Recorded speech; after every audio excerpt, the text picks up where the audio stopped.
In this tutorial, I will show you how to add a new page or duplicate a page in Canva. First, open Canva in your browser and log into your account.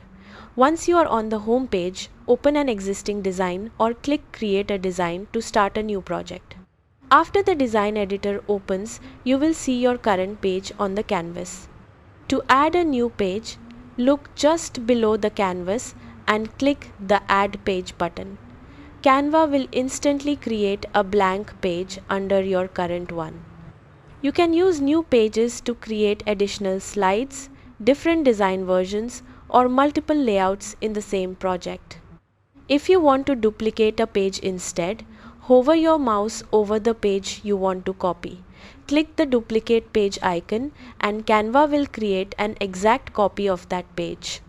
You can also duplicate a page using the keyboard shortcut Ctrl+D on Windows or Command+D on Mac.